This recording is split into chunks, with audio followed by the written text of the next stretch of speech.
Hi, thanks for joining me on the Everything and Anything and a Bit Gay podcast. Today I have a new guest. Her name is Lisa Sugarman, and she has thehelphub.co, and we're going to talk about a lot of different things today. So welcome to the show, Lisa. Thanks so much for being on. Oh, thanks, Zach. Thanks for having me. So tell me a little bit about, you had a lot of things that kind of happened in your past where you dealt with three basically people that you lost to suicide. Can you kind of just tell me that story and then we can talk about a little bit how you kind of started the Help Hub? Yeah, absolutely. So my story starts way back when I was 9 years old. My first experience losing anybody at all was losing my cousin. He lived up the street. He was 18, I was 9. So there was a big age gap there, but he was somebody who was just present in my life from the time I can remember. And he took his life, and it was my first experience with death. It was my first experience with a suicide. My parents were both pretty open and honest with me about what had happened to a point, as much as they could be. And then I lost my father a year later. He passed away from what I was told was a heart attack. I was 10 years old. I had no reason to disbelieve it. He smoked very heavily. I knew there was heart disease in the family. It wasn't anything I ever questioned. So I lived my life believing that my dad had died of a heart attack.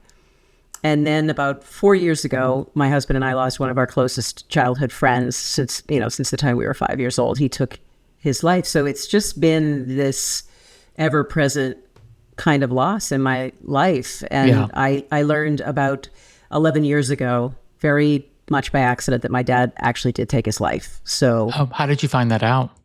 It was just a crazy conversation with a family member who we bumped into, hadn't seen in a while. She was asking about our kids.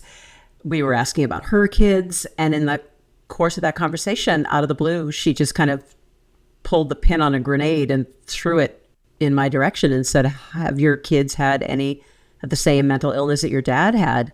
I had absolutely no idea what she was talking about.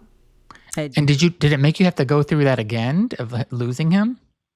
Definitely. Yeah. I mean, the sequence of events after that initial conversation didn't lead to discovering his suicide immediately. It took a little bit of time. I went kind of back to my mother and had a conversation with her. I never intended to ask if my father had taken his life. It was never on my mind, even after that conversation.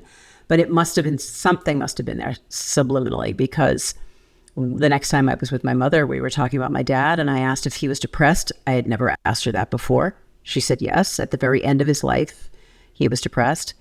And then before I even knew it, I was asking her if he had taken his life, and she said yes. And it just like rewound the clock for 35 years, just brought me right back to that first day, first minute of losing him all over again. And now all of a sudden I was a suicide loss survivor, and I had no idea what the hell to do with that. Yeah.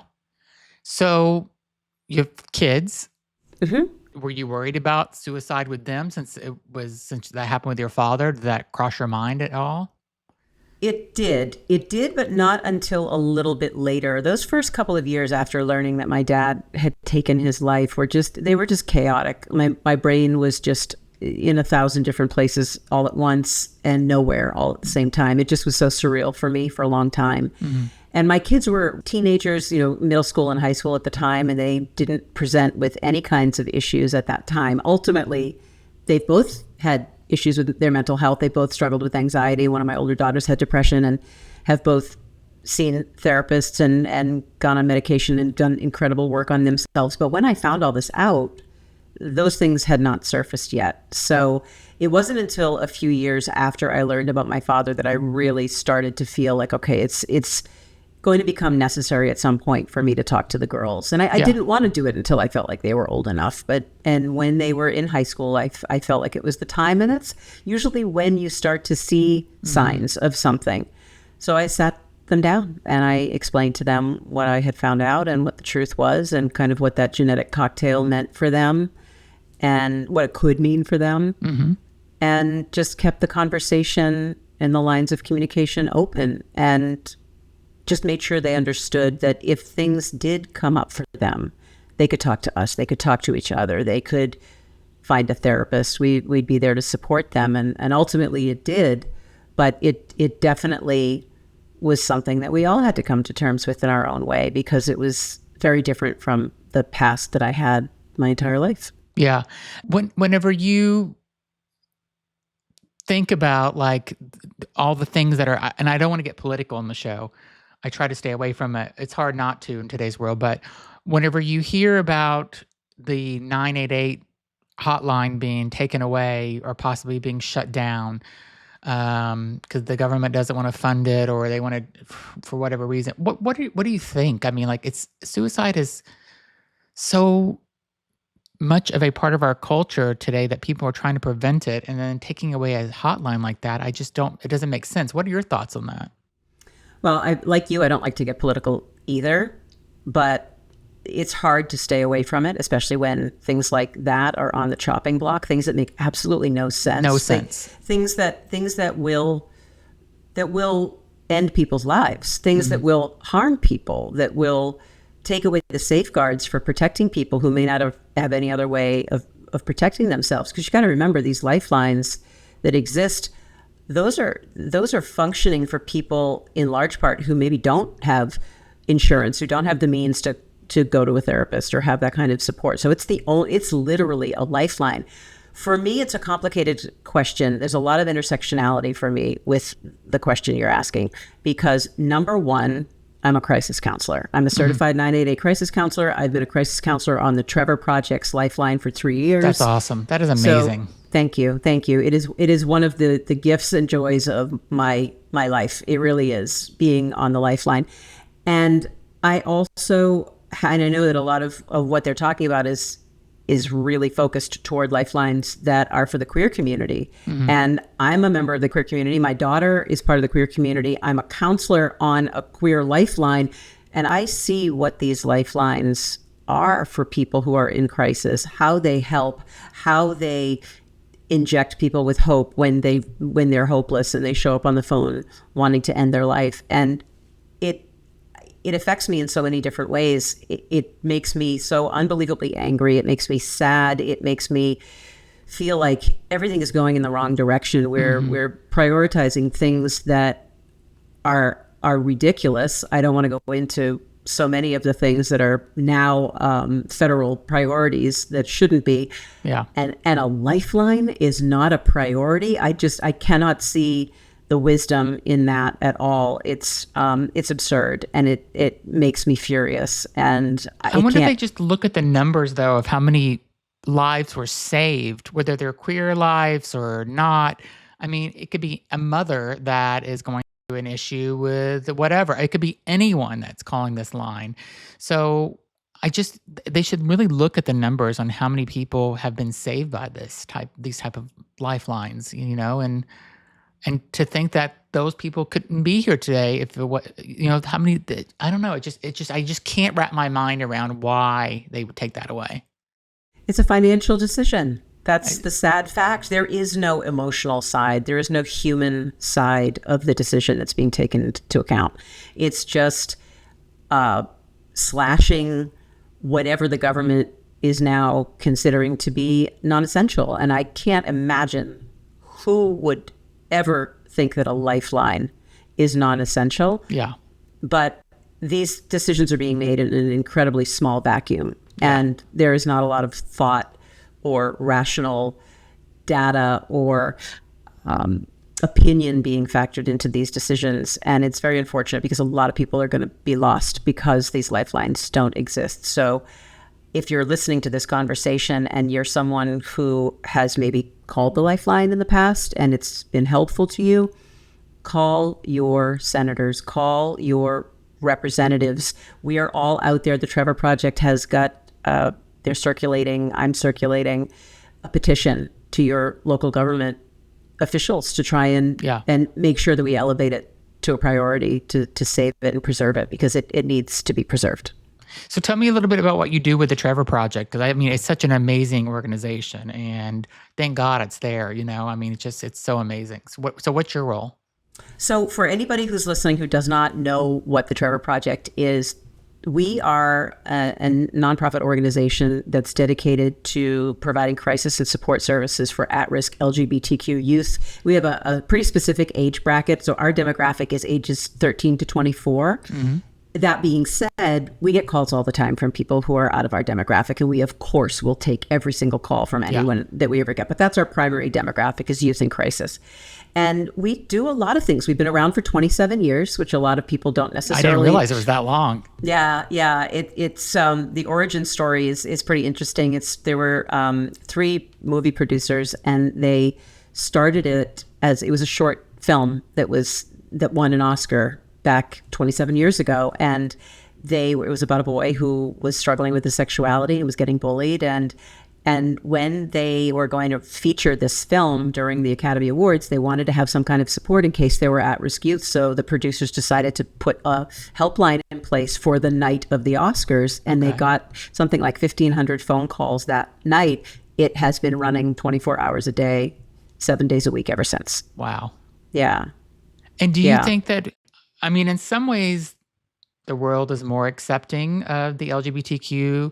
Whenever I was in high school, you never would have been able to come out. I grew up in Miami, and it was the Cuban macho culture, and you wouldn't come out. You would have been beat up or killed probably in Miami coming out in the 90s. But now, I hear that same high school that I went to, that kids are coming out in high school now, and it makes me so happy that people feel more comfortable coming out. But that's not the case everywhere, because if you go to the middle of the country a lot of times and you're not in, you go to Idaho or you go to one of these Bible Belt states, kids aren't coming out and they're scared and stuff. So like the Trevor Project is just something that is so needed in the community still.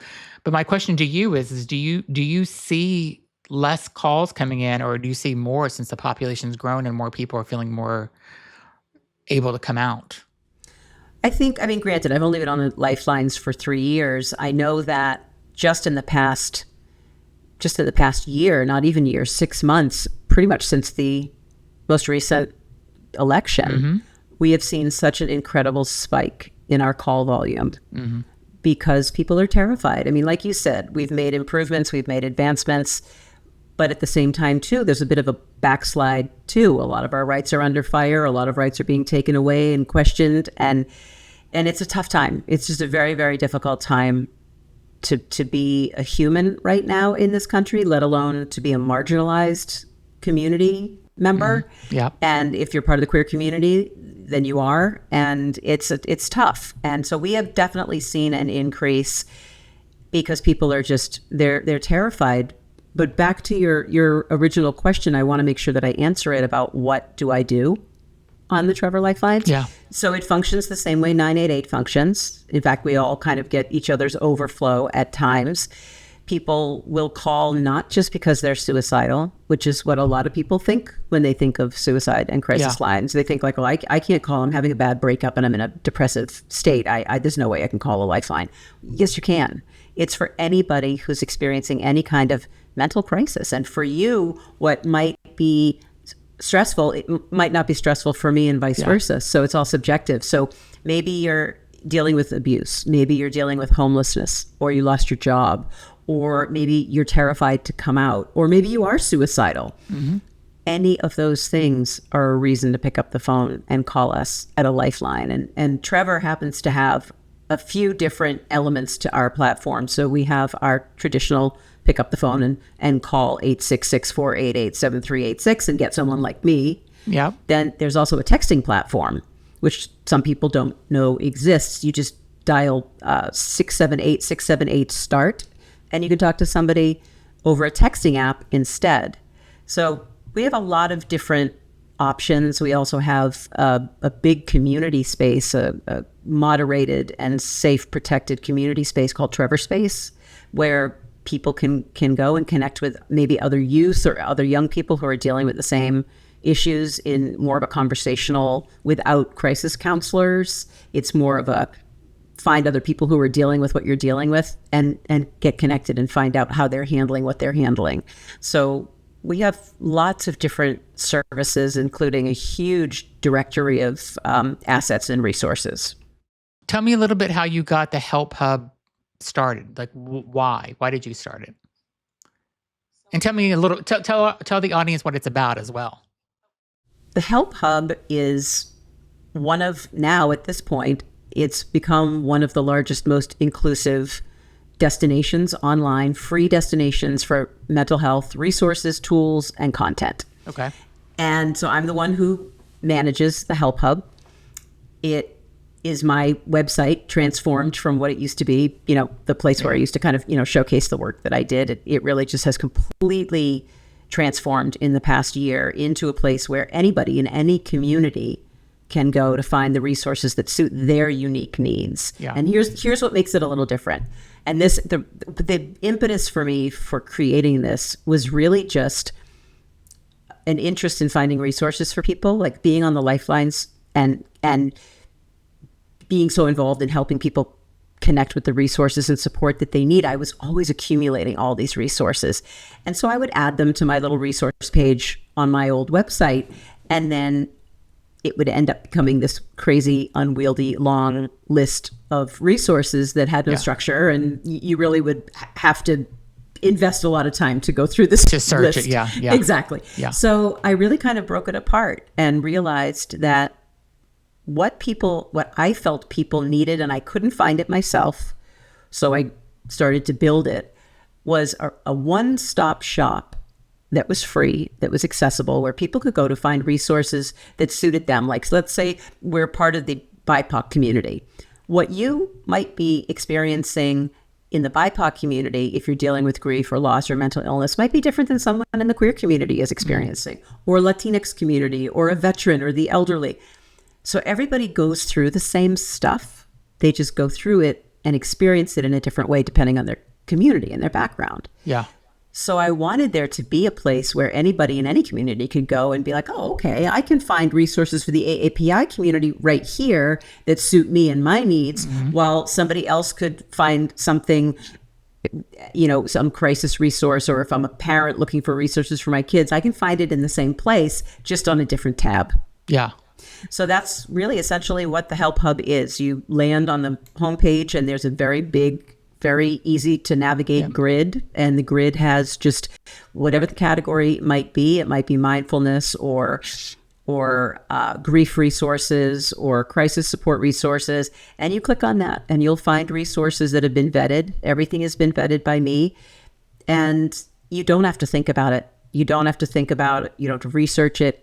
Because when you're in a headspace that is not a healthy headspace, last thing in the world that you want to be able to do, or that you have the capacity to do, is look for help. Researching it, yeah. Yes. So the idea is you're really only a click or two away from getting the help that you need quickly that gets geared to you specifically. I want to just kind of go back to the Trevor Project just for a moment. How does it feel to know that you have helped all these people and that you probably saved many, many lives? Like, what is that feeling that you have? And do you ever take a minute to stop and kind of reflect back on that? Like, do you ever, like, Saturday night, you're just sitting there having a glass of wine or something, you're thinking like, oh my God, like I made such a difference in this many people's lives. Do you ever do that? All the time. I do it all the time. It's interesting. I'm looking off camera right now to the only photograph that's on my desk right now. And it's a picture of me and my dad. And I must be probably 8 years old. It was a couple of years before he died. It's the only picture I think that exists. One of the only ones of the two of us together. Okay. Every single time I sit down for a shift, I kind of blow that picture a kiss and I say, let's get to work. And I feel like we take these calls together, and I take every single conversation that I have with anybody, regardless of what it is that's troubling somebody. I take every conversation as a gift, because that's what it is to me. The opportunity to, in some cases, really truly talk someone off a ledge is unlike any experience I've ever had in my life. And I remember when I was considering going through the training to become a crisis counselor, I'm an empath. So I feel everything really deeply, and I always have. And I know my family, my mother, my husband and kids were all a little worried that me being on crisis lifelines, I was going to want to invite everybody over. Come have dinner. Come, let me hug it out. Come, you know, let's be friends. I can't do that. It's not, that's not the way it works. Yeah. But I promised them that if I felt like it was too much for me, too triggering, too emotional, I would find another way to get involved. But so far, 3 years later, somehow I have the capacity, or I've learned how to navigate these calls and these experiences to be able to just dial in and be there for these people who call. And I remember my mother saying when I first got on the Lifelines, all you have to do is save one person and you've made everything you're doing worth it. And that happened the very first day. Really? Yeah. That's amazing. Yeah. It was the very first solo call I ever had, was almost a 4-hour long imminent risk in process suicide attempt. And it was the very first call I took. What is a typical, and I know there's probably not a typical, but give me an example of a call? Because 4 hours, do you stay on as long as they need to? Yes. Yep. That's one of the things that it's a criteria. That's one of the things that happens. We have to be prepared to see the call through from beginning to end. Now, that doesn't mean that we're necessarily alone. We are on a network and we're on the phone call alone, but we're also on a network. If anyone knows what Slack is, it's just an internal, it's a messaging network. And we're always slacking with other counselors who are online and supervisors, and there are clinicians. And if we have issues or questions or concerns, or we really need to get a little bit of help helping someone that we're talking to, there are people there who can kind of in some ways chime in, but I'm the only one, or whoever's on the phone is the only one taking that call, and we're on that call until that call is over and until we've de-escalated the situation and we have a safety plan in place and we know that that person is safe. That's it could be 15 minutes, it could be 3 hours, it could be anything in between. And I've had every range, but there is a sequence of events. I mean, there is there's definitely a flow, and the way most calls usually go is that I'll answer a call, and immediately I ask whoever it is, what name can I call you that you're comfortable with? It's up to you whether you give me your real name or not. Some people do, some people don't. I ask, where in the world are you? What city and state are you in? So be prepared to be asked that. Some people decline. That's fine. We don't take things like phone numbers. We don't take last names, things like that. But we just want to help pinpoint resources for you, maybe in a more specific way. That's why we ask, where are you in the country, so I can find resources. And then we just start talking. And I usually will always ask, what's going on today? What made you feel like you wanted to call or you needed to call? And then someone will go into it. And sometimes someone is extremely dysregulated right away. Like sometimes they're already in hysterics when you pick up the phone, and you've got to kind of navigate that phone call. And a lot of what happens next is just building rapport. We're really just trying to connect with people and make everybody feel comfortable. And then it's really a series of questions. Within the first 5 minutes, we have to do what's called a risk assessment, because we need to know what state of mind you're in before we can really facilitate the rest of the conversation. Like if you're calling because you had a bad breakup or because, you lost your job, it's very different than if someone's calling intending to end their life right then and there. That's very different. So we have to find out if you're thinking of harming yourself. And depending on how someone answers, it's like, think of it like a decision tree. We ask the question and then either they say yes or they say no. And depending on how they answer, we go down one side of questions or the other side. So if it's a no, they haven't done anything today and they haven't been thinking about suicide, well, then we just continue the conversation. Like, what's going on? Tell me, fill me in. And if it is a yes, I am feeling like harming myself, or I am planning on killing myself. Well, have you done anything today to harm yourself? And when are you thinking of doing this? And how are you thinking of doing this? And so that's how the line of questions continue. And again, it depends on how imminent something is. We kind of have a checklist. If someone says, I'm doing this today, and this is how I'm doing it, and this is when I'm doing it, well, if it's within 24 hours, that's an imminent risk call. And we're in it until the very end of that call, until we can hopefully either get you dysregulated or re-regulated, and we can get you the help you need and support. Sometimes we have to do an intervention. We hope that it's maybe voluntary. Sometimes on the rare occasion that someone just can't help themselves. We have to intervene and get authorities involved. That doesn't happen very often. Yeah. But it can. So that's really generally how it goes. And then if it's someone who we really have to navigate carefully, we'll try and create a safety plan. We try to make sure that they know what they're doing after the phone call, how you're going to take care of yourself, who's your support system, do you have a therapist, do you need a therapist? So that's kind of how it goes. Has the transgender community calls gone up a lot since this new administration has come in? They have. Yeah, people are terrified. Yeah. I mean, the queer community is on fire right now. Yeah. And in particular, the trans community is on fire right now. And people are feeling it. People are terrified. People don't know if they don't feel safe anymore. They don't know how they're going to get their medication. They don't know how they're going to get treatment. They are afraid of being outed. They're afraid of losing everything that they've gained. They're afraid of their identity being compromised or questioned. And it's terrifying. It's heartbreaking to hear it. It really is.